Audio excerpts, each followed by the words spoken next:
Graduation കഴിഞ്ഞാലൊരു ജോലി, അതാണോ നിങ്ങളുടെ next step? Accounting, banking, digital marketing മേഖലകളിൽ ഒരു നല്ല ജോലി നേടാം ഫിൻബ്രൂവിനൊപ്പം. She puts on a makeup and brushes her short black hair. യൗവനം തൊളിച്ചു നിൽക്കുന്ന ഊർജ്ജസ്വലനായ ഞങ്ങള് ഫ്രണ്ട്സ് ആയിരുന്നു. ഇന്നും ഞങ്ങളുടെ റിലേഷൻഷിപ്പിൽ ഞങ്ങൾ നല്ല ഫ്രണ്ട്സ്. എന്റെ അച്ഛനും ഞാനും തമ്മിൽ 21 ഇയേഴ്സിന് വ്യത്യാസമുള്ളൂ. അമ്മയും ഞാനും തമ്മിൽ 18 ഇയേഴ്സിന് വ്യത്യാസമേ ഉള്ളൂ. We are all friends. I was born in this house, in that room. ഈ വീട്ടിൽ ജനിച്ചു, മകൻ ഈ വീട്ടിലുണ്ട്, മകന്റെ മക്കൾ ഈ വീട്ടിലുണ്ട്. അപ്പൊ how do you feel? Like ഇവര് പറഞ്ഞ പോലെ it's A treasure for us. It's a family treasure. ചെറിയച്ഛനെ പറ്റിയിട്ട് അച്ഛൻ പറഞ്ഞ കാര്യമാണ് ഞാൻ പറയാം. അച്ഛൻ 5 അനിയന്മാരാ, ഒരു അനിയത്തിയാണ്. ഏറ്റവും കുറുമ്പും ഏറ്റവും ഇവിടെ ഒരു സ്ഥലത്ത് നിൽക്കാത്ത ഒരാളാണ്. ഇപ്പോഴും അങ്ങനെ തന്നെയാണ്. ഉള്ളിൽ കയറുമ്പോൾ പല പില്ലേഴ്സ് നിങ്ങൾ കണ്ടു, മുകളിൽ കൊത്തുപണിയും കണ്ടു. അതൊരിക്കലും 80 വർഷം മാത്രമല്ല. എൻ്റെ മുത്തശ്ശൻ പാലക്കാട് വന്നപ്പോൾ ഈ 4 സ്റ്റൈൽ കൺസ്ട്രക്ഷൻ കണ്ട് ഇഷ്ടപ്പെട്ടിട്ട് പഴയ തറവാടുകളൊക്കെ അന്നേ ഉടച്ചിട്ടൊക്കെ അവർ വേറെ പുതിയ വീടുകൾ, നോർമൽ വീടുകൾ കേട്ടു. അപ്പോൾ മുത്തശ്ശൻ അതൊക്കെ വാങ്ങിച്ച് ആ പില്ലേഴ്സാണ് ഇതിന് ചുറ്റുമുള്ളത്. അപ്പോൾ ഇതൊക്കെ അറൗണ്ട് 60 to 70 ഇയേഴ്സ് ഓൾഡാണ്. വെൽഡിങ് സ്പോട്ട് കാണുന്ന പഴയ സാധനങ്ങളൊക്കെ എല്ലാത്തിലും ഹെബ്ബാർന്ന് ഇട്ടുണ്ടാവും. ഈ വീടിന് കഥകൾ പറയാനുണ്ടെങ്കിൽ ഇതിനൊക്കെ കഥകൾ പറയാനുണ്ടാവും. ഞാൻ പോലും കാണാത്തത്, എൻ്റെ അച്ഛൻ പോലും കാണാത്ത കഥകൾ ഇവർക്ക് പറയാനുണ്ടാവും. ഞാൻ ആലോചിച്ചു, കാരണം ഇത്രയും വർഷത്തെ പഴക്കമുള്ള സാധനങ്ങളാകുമ്പോൾ നമ്മൾ എങ്ങനെ മെയിൻറ്റെയിൻ ചെയ്യും? ഇതിനു വേണ്ടി അതിനങ്ങനെ ശുശ്രൂഷിക്കാന്ന് പറയില്ലേ, അതാണ് ഈ വീടിന്റെ മെയിൻ ഒരു പാഷനാണ്. അത് ശരിക്കും പറഞ്ഞാൽ ആ പാഷൻ അച്ഛനമ്മ ഞങ്ങൾക്കും പകർന്നു തന്നിട്ട് നമ്മളെ മക്കൾക്കുണ്ട്. എൻ്റെ മോൻ്റെ ഏറ്റവും വലിയ ഡ്രീം അതാണ്. അവൻ പറയണത് ഏർലി റിട്ടയർമെന്റ് എന്തെങ്കിലും എടുത്ത പാലക്കാട് വന്ന് സെറ്റിൽ ചെയ്യണം. അവൻ ഈ വർക്കിംഗ് ഇൻ ബാംഗ്ലൂർ. അപ്പോൾ അവൻ പറയണത് എന്തായാലും ശരി, അവനും പറയണത് എൻ്റെ ഡ്രീം സ്ഥലം ഇതാണ്. ബിക്കോസ് അവൻ ഓടി നടന്ന് കളിച്ച് വളർന്ന സ്ഥലങ്ങളാണ് ഇവിടെയൊക്കെ. എൻ്റെ ഫ്രണ്ട്സും അതെ, എൻ്റെ ഓർമ്മ വെച്ച കാലം മുതൽ എൻ്റെ ഫ്രണ്ട്സ്, അവൻ്റെ ഫ്രണ്ട്സ്, അച്ഛൻ പറയുന്നത് അവരുടെ കാലഘട്ടത്തിൽ അവരുടെ ഫ്രണ്ട്സ്, ചെറിയച്ഛന്മാരുടെ ഫ്രണ്ട്സ് എല്ലാം അവരുടെ ഏറ്റവും ഫേവറേറ്റ് ഒരു കളിക്കുന്ന സ്ഥലം എന്താ പറഞ്ഞാൽ ഒന്നാമത് തൊടിയുണ്ട്.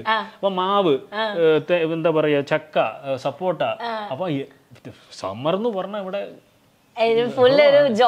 പിന്നെ മഴ വന്നാലാണ് ഈ ഏരിയ ഏറ്റവും beautiful.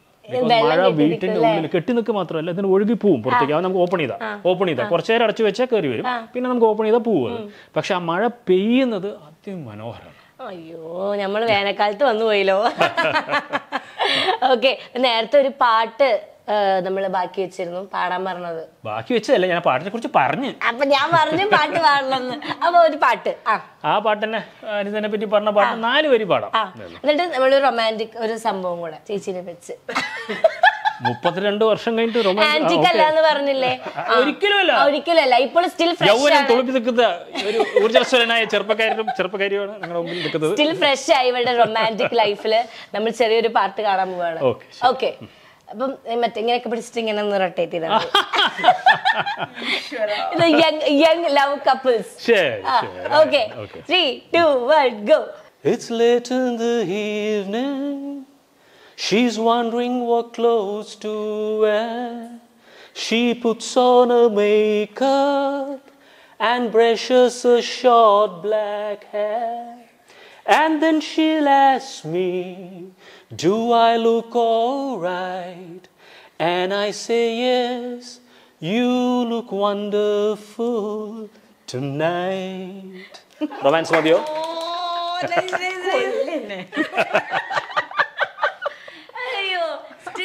You guys look like young couples. ആ ഒരു വൈബ്, എനർജി എങ്ങനെ?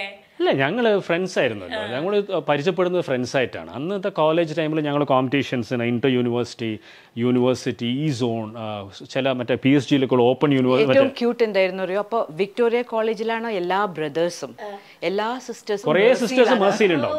അപ്പോൾ മേഴ്സി ട്രാവൽ ചെയ്യുന്നൊക്കെ ഒപ്പമായിരിക്കും. അപ്പോൾ ഈ സിസ്റ്റേഴ്സിനും കൂടെ സിസ്റ്റേഴ്സിന്റെ ഫ്രണ്ട്സും ഉണ്ടാവും. അപ്പോൾ ഈ ബ്രദേഴ്സിനൊക്കെ വളരെ ഹാപ്പിയാണ്. അപ്പോൾ ഈ എല്ലാവരും നോക്കാൻ പറയുമ്പോൾ കൂടുതൽ ഇവരെയൊക്കെ നോക്കാൻ പറയും. അങ്ങനെ അന്ന് ഒരുപാട് ട്രാവൽ ചെയ്തിട്ട് അപ്പോൾ അങ്ങനെ ഞങ്ങൾ നല്ല ഫ്രണ്ട്സ്. ഇന്നും ഞങ്ങളുടെ റിലേഷൻഷിപ്പിൽ ഞങ്ങൾ നല്ല ഫ്രണ്ട്സ്. അത് ആക്ച്വലി ഇപ്പൊ എന്റെ അച്ഛനും ഞാനും തമ്മിൽ 21 ഇയേഴ്സിന് വ്യത്യാസമുള്ളൂ. ബിക്കോസ് അച്ഛൻ വളരെ കൊച്ചായിരിക്കുമ്പോഴാണ്. അമ്മയും ഞാനും തമ്മിൽ 18 ഇയേഴ്സിന് വ്യത്യാസമേ ഉള്ളൂ. അപ്പൊ ബേസിക്കലി എനിക്ക് തോന്നുന്നത് വി ആർ ഓൾ ഫ്രണ്ട്സ്. അപ്പൊ ഈ വീട്ടിൽ ഇപ്പൊ ഈ നടക്കുന്ന എന്താ പറയുക, വീട് നോക്കുന്ന കാര്യമാണെങ്കിലും മാരേജസ് ആണെങ്കിലും ഡാൻസസ് ആണെങ്കിലും സിംഗിങ് ആണെങ്കിലും വി ആർ ഓൾ ഫ്രണ്ട്സ്. അത് എനിക്ക് തോന്നുന്നു ആ ഒരു യൂത്തിനെ അല്ലെങ്കിൽ ആന്റിക് ആക്കാതെ നമ്മളെ ചെറുപ്പമാക്കി വെക്കേണ്ടത്. അതെ, ആ ഒരു ഫ്രഷ്നെസ് അല്ലേ. 2 അതിഥികൾ കൂടെ നമുക്കുണ്ട്. അച്ഛനമ്മ വരൂ. ഇത് എൻ്റെ അച്ഛൻ ഡോക്ടർ ഹെബ്ബാർ, അത് പത്മിനി ഹെബ്ബാർ. എന്താണ് ചോദിക്കേണ്ടത് പെട്ടെന്ന് ചോദിച്ചോളൂ, കാരണം പേഷ്യൻസ് വെയിറ്റിംഗ് ആയിരിക്കും എന്നാണ് പറഞ്ഞത്. അപ്പോൾ അച്ഛൻ നമ്മൾ ആക്ച്വലി ഇത്രയും ഒരു പഴക്കം ചെന്ന ഒരു വീട് ഞാൻ എൻ്റെ ലൈഫിൽ കണ്ടിട്ടില്ല. അപ്പോൾ ഈ ഒരു കൺസ്ട്രക്ഷനും അല്ലെങ്കിൽ ഈ ഒരു വീടിൻ്റെ ആ ഒരു തുടക്ക സ്റ്റേജിനെ പറ്റിയിട്ട് അച്ഛന് ഓർമ്മയുള്ള കാര്യങ്ങൾ. ഞാൻ ഓർമ്മ പറയുകയാണെങ്കിൽ ഞാൻ ജനിച്ചത് ഈ വീട്ടിലാണ്. So I cannot tell how it was constructed. എൻ്റെ അച്ഛൻ ഇത് കെട്ടിയത് സെക്കൻഡ് വേൾഡ് വാർ ടൈമിലാണ്. അന്ന് സിമെൻറ്റിൻ്റെ അവൈലബിലിറ്റി ഇല്ല. അപ്പോൾ യൂസ് ചെയ്തിരിക്കുന്നത് മണ്ണും ചുണ്ണാമ്പും, that is mud and lime plaster. So that is suppose to be, and this was built in 1 year, the whole building. ഇത് ആക്ച്വലി ഒരു സ്ലോപ്പായിരുന്നു, ഇങ്ങനെ അതിനെ ലെവൽ ആക്കിയിട്ട് ഡിഫറെൻറ്റ് ലെവൽസ് ആക്കിയിട്ട്. So you can see even the house is constructed in ഒരു 2 ലെവലാണ്. ഇത് ലോവർ ലെവൽ, ആ സൈഡിലുള്ളത് കുറച്ച് ഹയർ ലെവലാണ്. ബിക്കോസ് അൺഈവൺ ഗ്രൗണ്ട് ആയിരുന്നു, അതിനെ ലെവലാക്കിയിട്ടാണ് ഈ വീട് കെട്ടിയിരിക്കുന്നത്. സോ ഇത് കെട്ടിയത് എൻ്റെ അച്ഛൻ ഇൻ 41-42. എൻ്റെ അച്ഛൻ ഇത് ഓക്യുപ്പൈ ചെയ്തത് 42-ൽ. I was born in this house, in that room. Okay. അപ്പം ഈ വീട്ടിൽ ജനിച്ചു, മകൻ ഈ വീട്ടിലുണ്ട്, മകന്റെ മക്കൾ ഈ വീട്ടിലുണ്ട്. അപ്പൊ how do you feel like so attached to this place? It's actually ഇവർ പറഞ്ഞ പോലെ it's a treasure for us. It's a family treasure. Not only ഞങ്ങൾക്ക് മാത്രമല്ല, എൻ്റെ അനിയന്മാർക്ക്, അവരുടെ കുട്ടികൾക്ക്, എൻ്റെ പേരക്കുട്ടികൾക്ക് എല്ലാവർക്കും ഇതൊരു വിസിറ്റിംഗ് സ്പോട്ടാണ്, ഒരു എന്താ പറയുക, ഒരു get together spot, home. It's A real home. Wherever they are very happy to come here and spend some time every year. Okay. Actually ഇവിടെ കുറെ ഞാൻ ഈ വിളക്കിന്റെ കളക്ഷൻസ് ഉണ്ട്. അപ്പൊ ഞാൻ ചോദിച്ചു, അമ്മയാണ് ഇതൊക്കെ ഹാൻഡിൽ ചെയ്യണേന്ന് പറഞ്ഞു. That's true. ഇതൊക്കെ അപ്പൊ ഇതിനും കുറെ പഴക്കമുണ്ടോ? ഇത് അത്രയ്ക്കൊന്നുമില്ല, not so many years, maybe say about 20-30 years, that's all. ഇവിടെ ഉള്ളതെല്ലാം മിനിമം ഒരു 20-30 years. 20-30 കൂടെ വളരെ ചെറുപ്പമാണ്, വളരെ വളരെ ചെറുപ്പം. ഇവരൊക്കെ ചെറിയ ആൾക്കാരാണ്. എൻ്റെ മകൻ പറഞ്ഞ പോലെ 20-30 is very low, I mean young age. നിങ്ങൾ ആ കോറിഡോറിലേക്ക് പോയിട്ട് just look up, the tiled date of manufacture എഴുതിയിട്ടുണ്ടാവും. It was manufactured in 1917. ഓട് നമ്മുടെ 4 കെട്ട് സ്റ്റൈൽ, അത് പിന്നെ കാണാൻ പോകുന്നേ ഉള്ളൂ. അതാ ഞാൻ പറയുന്നത്, you can go and see that. ആ ഓടിൻ്റെ date of manufacture is 1917. 107 years old ആണ്. 107 വർഷമായി. അത് പറഞ്ഞു. ഈ വീട്ടിലെ ആൾക്കാരെക്കാൾ പ്രായമുള്ള എന്താ പറയാ സാധനങ്ങൾ ഇവിടെ ഉണ്ട് എന്നുള്ളതാണ്. അപ്പൊ താങ്ക് യു സോ മച്ച്. നമ്മൾ ലേറ്റ് ആക്കിപ്പിക്കുന്നില്ല. Thank you. ഇനി ബാക്കി വീടിന്റെ വിശേഷങ്ങൾ ഇനിയും അറിയാനുണ്ട്, പറയാലോ. പക്ഷെ എനിക്ക് ആ റൂമൊന്ന് കാണുന്നുണ്ടായിരുന്നു. അത് അപ്പുറത്ത് കൂടി പോകണ്ടേ? അപ്പുറത്ത് അവിടെയാണ് അച്ഛൻ ജനിച്ചത് എന്നുള്ളതാണ്. അന്ന് ഹോസ്പിറ്റലൊന്നും ഉണ്ടാവില്ല അല്ലേ? ഹോസ്പിറ്റൽ ഉണ്ടാവും, പക്ഷെ ഇപ്പോഴത്തെ പോലുള്ള വെൽ എക്യുപ്ഡ് ഹോസ്പിറ്റൽസ് അല്ല. പിന്നെ രണ്ടാമത്തെ കാര്യം, എൻ്റെ മുത്തശ്ശൻ ഡോക്ടറായിരുന്നു. ശരിയാണ്. അപ്പൊ മുത്തശ്ശൻ ഡോക്ടറാണ്, അച്ഛൻ ഡോക്ടറാണ്, ഞാൻ ഡോക്ടറായിട്ട് ഒരുപാട് അഭിനയിച്ചിട്ടുണ്ട്. നല്ല ക്ലാസ്സുകൾ. ഡോക്ടറായില്ല. എനിക്ക് അഭിനയമാണ് എൻ്റെ ഓർമ്മ വെച്ച കാലം മുതൽ എൻ്റെ പാഷൻ എന്ന് പറയുന്നത് അഭിനയം. അപ്പോൾ പിന്നെ അച്ഛനും അമ്മയുടെ ഒരു ഗുണം എന്താ പറഞ്ഞാൽ, ഒരിക്കലും ആരെയും ഇതുവരെ അടിച്ചേൽപ്പിച്ചിട്ടില്ല. അവർ പറഞ്ഞത്, എൻ്റെ അച്ഛൻ എന്നോട് പറഞ്ഞത്, ഏറ്റവും ഇഷ്ടപ്പെട്ട കാര്യം ചെയ്യും, ഇന്നലെ ലൈഫിൽ എന്താ ഹാപ്പി ആയിട്ടിരിക്കുള്ളൂ, സക്സസ്ഫുൾ ആയിട്ടിരിക്കുള്ളൂ. അതെ. അപ്പൊ ഈ ആക്ടിംഗ് എന്നുള്ള പരിപാടി ആരുടെ കിട്ടിയത്? കാരണം അമ്മയാണ്. അമ്മ അസാധ്യമായിട്ട് പാടുകയും ചെയ്യും, ഡാൻസും ചെയ്യും, ആക്ടും ചെയ്യും. അപ്പൊ കുഞ്ഞായിരിക്കുമ്പോ മോണോ ആക്ടും ഒക്കെ പറഞ്ഞു കൊടുക്കുന്നത് അമ്മ തന്നെ. അപ്പൊ അമ്മയാണ് ഈ ഒരു പ്രതിഭനെ വളർത്തിയെടുത്തത്. ഓക്കെ. അമ്മ പാട്ട് പാടോ? അസാധ്യമായിട്ട് പാടും അമ്മ. അമ്മ ആ വഴിക്കൂടെ എസ്കേപ്പ് ചെയ്തു. അമ്മ രണ്ടുപേരും പാട്ട് ഹിന്ദി പണ്ടോ? അപ്പൊ അത് എനിക്ക് ഇഷ്ടമായിരുന്നു. तुम्ही मेरी मंदिर, तुम्ही मेरी पूजा, तुम्ही देवता हो, तुम्ही देवता हो. कोई मेरी आंखों से देखे तो समझे कि तुम मेरे क्या हो, कि तुम मेरे क्या हो.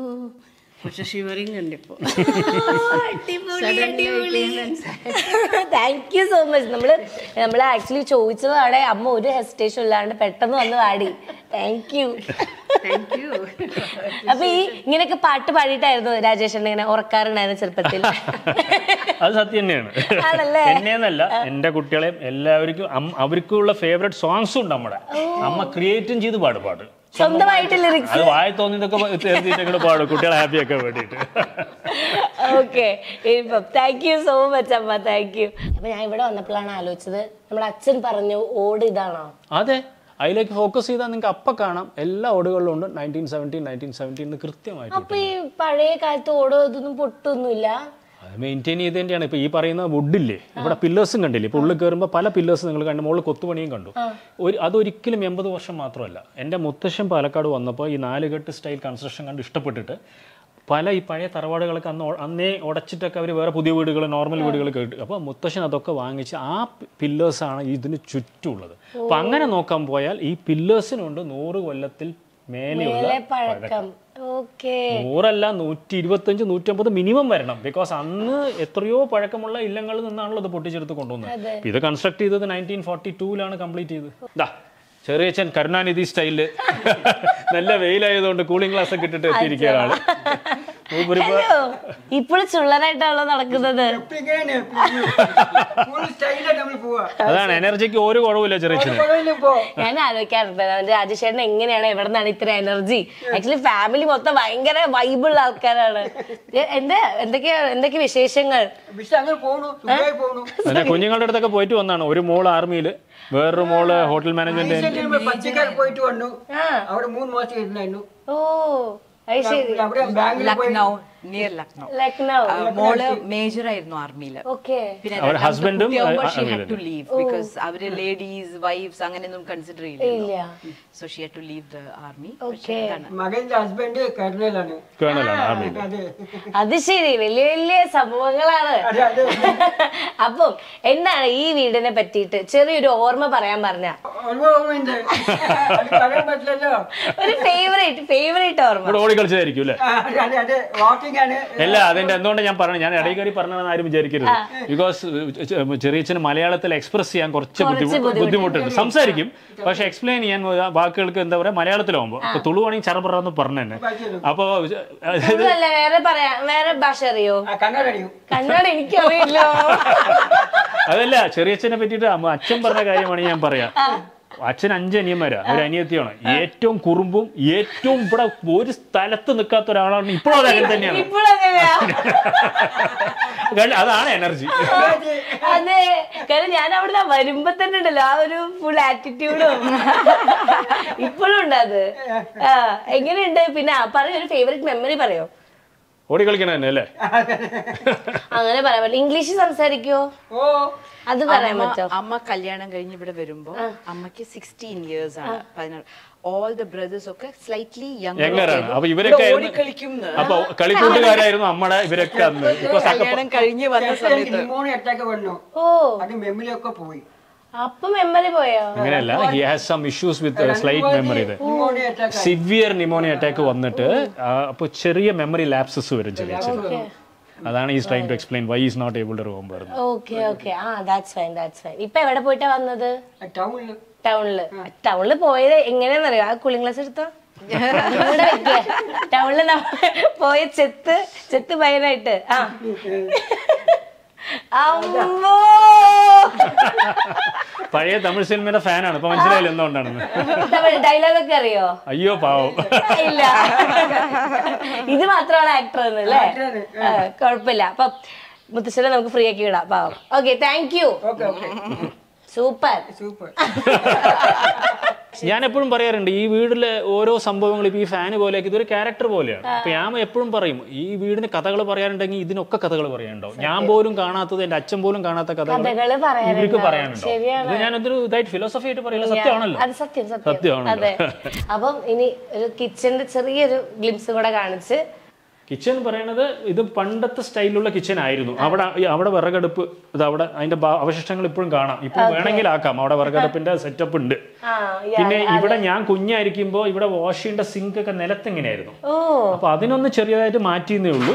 4 തലമുറയായിട്ട് യൂസ് ചെയ്തുകൊണ്ടിരിക്കുന്ന എന്റെ മുത്തശ്ശി കുക്ക് ചെയ്ത കിച്ചണാണ്. അവിടെ ഇപ്പൊ അമ്മ എല്ലാവരും കുക്ക് ചെയ്യുന്നുണ്ട്. ഇവിടെ ഞാൻ വന്നപ്പോ തന്നെ നമ്മളൊരു ഗ്ലാസ് വെള്ളം ചോദിച്ചപ്പോഴും സ്റ്റീൽ ഗ്ലാസ് ആണ്. ഇവിടെ വന്ന എല്ലാ പാത്രങ്ങളും ശ്രദ്ധിക്കുമ്പോൾ സ്റ്റീൽ പാത്രങ്ങളാണ്. അത് എന്തുകൊണ്ട്? അതിലൊരു കാര്യം കൂടി പറയാം. ഞാൻ നേരത്തെ പറഞ്ഞല്ലോ, സർജിക്കൽ എക്യുപ്മെന്റ്സിന്റെ ബിസിനസ്സാണ്, ഫാമിലി ബിസിനസ്. ഇപ്പൊ ഇവിടെ ഇല്ല, ബാംഗ്ലൂരിലും മംഗലാപുരത്തുണ്ട്. പക്ഷെ ഇവിടെ ഉണ്ടായിരുന്നപ്പോ ഇതൊക്കെയല്ല, പക്ഷെ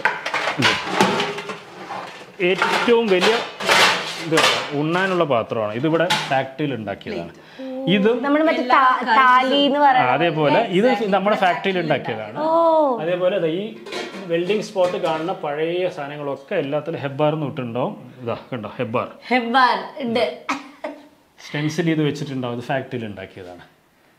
അപ്പൊ ഇതൊക്കെ അറൌണ്ട് 60 to 70 years old ആണ്. ഈ പാത്രങ്ങൾക്കുണ്ട് കഥ. എന്റെ മുത്തശ്ശൻ കഴിച്ച പാത്രം ആണോ? ഇപ്പൊ ഇതിൽ തന്നെയാണ് എല്ലാരും ഫുഡ് കഴിക്കുക? അല്ല, ഇപ്പൊ അത് വല്ലപ്പോഴും യൂസ് ചെയ്യാറുണ്ട്. ഒരു കൗതുകത്തിന് ചിലപ്പോൾ ഗസ്റ്റ് ഒന്ന് പറയും ഇതിൽ കഴിക്കുന്ന. വല്ലപ്പോഴും now we hardly take it. നമ്മളിപ്പോ ഗസ്റ്റിനൊക്കെ അല്ലേ കൊടുക്കാറുള്ളൂ. വല്ലവർക്കും ഇതിങ്ങനെ അതായത് സദ്യ പോലെ നമ്മൾ ഇങ്ങനെ വളരുമ്പോ അങ്ങനെ ഗസ്റ്റ് വരുമ്പോ ഒരു കൗതുകത്തിന് വെച്ചു കൊടുക്കാറുണ്ട്. അപ്പൊ നമ്മൾ ആക്ച്വലി ഈ വീടിന്റെ ചെറിയ കഥകൾ മാത്രമേ നമ്മൾ അറിഞ്ഞിട്ടുള്ളൂ. ഞാൻ ഇനിയും ഇവിടെ സംസാരിക്കാൻ എനിക്ക് ഉറപ്പാണ് ഇനിയും ഒരുപാട് കഥകളും അല്ലേ കാര്യങ്ങളും പറയണ്ടാവുന്നത്. അപ്പൊ നമ്മൾ ഇതിന്റെ വൈൻഡപ്പിലേക്ക് അടുക്കുകയാണ്. പക്ഷേ വേറൊരു കാര്യം കൂടെ ഉണ്ട്. നമ്മൾ തുടങ്ങിയത് ഒരു എൻട്രൻസ് എന്നല്ലേ, പക്ഷെ വേറൊരു എൻട്രൻസും കൂടെ ഉണ്ട് അല്ലേ? സെക്കൻഡ് മെയിൻ എൻട്രൻസ് ആക്ച്വലി ഇതാണ്. അത് സിറ്റ് ഔട്ടിന്റെ എൻട്രൻസ് ആണ്. സിറ്റ് ഔട്ടിനോട് എൻട്രൻസ് ക്രിയേറ്റ് ചെയ്തതാണ്. ഓക്കെ. അപ്പം ഈ ഒരു ഏരിയയിലേക്ക് ഇവിടുന്ന് ഇറങ്ങുമ്പോഴാണ് ശരിക്കും ആ ഒരു എന്താ പറയാ മാവ്. എനിക്ക് മാങ്ങ ഭയങ്കര ഇഷ്ടമാണ്. ഇഷ്ടംപോലെ വെറൈറ്റി ഉണ്ട്. മുണ്ടപ്പുണ്ട്, ബെനറ്റ് അൽഫോൺസോ. പിന്നെ ഈ ഡോർ ഫുള്ള് ഡിസൈൻ ചെയ്ത് റിനോവേറ്റ് ചെയ്ത അനിതയാണ് കേട്ടോ. ഇത് അനിതയുടെ ക്രിയേഷൻ ആണ്. ഇത് എങ്ങനെയായിരുന്നു ഈ ഒരു പരിപാടി? ഇത് ആക്ച്വലി വാളായിരുന്നു. ഇവിടെ വിൻഡോ ആയിരുന്നു. അപ്പൊ ഈ ഡോറിന്റെ മൊത്തം ഇങ്ങനെയുള്ള ഡിസൈനും നമ്മുടെ പുലി സിംഹവും ഇതൊക്കെ സംഭവങ്ങളൊക്കെ അനിതയുടെ. ഇനി നമ്മൾ ഈ ഒരു ഭാഗത്തേക്ക് വരുമ്പോൾ എന്താണ് കാണാൻ പറ്റുന്നത്? മാവ്. ഞാൻ ആദ്യം ഇത് മുണ്ടപ്പ എന്ന് പറയും. ഈ വീടിന്റെ ആ സൈഡിലുള്ളത് മുണ്ടപ്പയാണ്. അതാണ് ഇതെങ്ങനെയാ പറഞ്ഞാൽ അതാണ്. പച്ചയായിരിക്കുമ്പോൾ ഭയങ്കര പുളിപ്പും പഴുക്കുമ്പോൾ വളരെ വളരെ വളരെ സ്വീറ്റ് ആണ്. ആൻഡ് താഴെ ഉള്ളത് അൽഫോൺസ്, ബെനറ്റ് അൽഫോൺസ്, നീലമൊക്കെ ഉണ്ട്. ഫുൾ ആക്ച്വലി ഇവിടെ ഇറങ്ങി കഴിഞ്ഞ് കഴിഞ്ഞാൽ നമുക്ക് മുറ്റത്തുനിന്ന് ഓരോ സാധനങ്ങൾ പറിക്കുക, ഫുഡ് വെക്കുക. അതെ, സപ്പോട്ടയുണ്ട്, ചക്കയുണ്ട്, മുരിങ്ങയൊക്കെ ഉണ്ട്. എല്ലാ പിന്നെ പൂക്കളുണ്ട്. നോക്ക്, നല്ല രസമുണ്ട് ആ ഏരിയ ഒക്കെ. പിന്നെ ഈ മാവ് വളർന്ന തന്നെ വേറൊരു ഭംഗിയുണ്ട്. ഇത് ഒട്ടുമാവാണ്. ഇത് മുത്തശ്ശന്റെ ഒരു ഫ്രണ്ട് പ്രേമപ്പ പറഞ്ഞിട്ട് അദ്ദേഹമാണ് ഈ മൊത്തമായിട്ട് ഇവിടെ പഴയ മാവുംതോപ്പായിരുന്നത് എല്ലാം സെറ്റ് ചെയ്തത്. പഴയ ചന്ദ്രനഗർ കോളനി എന്ന് പറയുന്നത് എന്റെ മുത്തശ്ശന്റെ മാവുംതോപ്പായിരുന്നു. അതുകൊണ്ട് ഇപ്പൊ അവിടെയുള്ള വീടുകളിലൊക്കെ ഒരു മാവെങ്കിലും ഉണ്ട്. അപ്പം ഒരുപാട് സന്തോഷം ആക്ച്വലി ഇവിടെ വരാൻ പറ്റി. നമുക്കൊരു ഹോം ടൂർ എന്ന് പറയുമ്പോൾ ഓക്കെ നമ്മൾ ജസ്റ്റ് വരുന്നു, വീട് കാണുന്നു. പക്ഷെ ആ വീട്ടിലെ ഓരോ വസ്തുക്കളോടും നമ്മൾ വരുന്ന ആൾക്കാർക്ക് തന്നെ ഒരു ഇഷ്ടം തോന്നാന്നൊക്കെ പറയില്ല. I M so happy. ഞാൻ ഇങ്ങനെ ഒരു സ്പേസിലേക്ക് ആദ്യമായിട്ടാണ് വരുന്നത്. എനിവേ ഇത് ആക്ച്വലി ഈ ഒരു ഹൗസ് ഒരു ഹോം ആയിട്ടാണ് നമുക്ക് ഫീൽ ചെയ്യുന്നത് അല്ലേ? നമസ്കാരം. മനസ്സിലായില്ല. അതായത് നിങ്ങൾ വന്നതിലും സന്തോഷം, നിങ്ങളിലൂടെ അവരൊക്കെ ഇത് കണ്ടതിലും സന്തോഷം. ഇങ്ങനെയൊന്നും പറയാൻ പാടില്ല, ഞാൻ കരയും. അപ്പൊ താങ്ക് യു ചേട്ടാ. ഇനി ഞാൻ ക്യാമറ ഇല്ലാണ്ട് ഞാൻ മാത്രമായിട്ട് വരാം. ഉറപ്പായിട്ടും. ഗ്രാജുവേഷൻ കഴിഞ്ഞാൽ ഒരു ജോലി, അതാണോ നിങ്ങളുടെ next step? Accounting, banking, digital marketing മേഖലകളിൽ ഒരു നല്ല ജോലി നേടാം ഫിൻബ്രൂവിനൊപ്പം.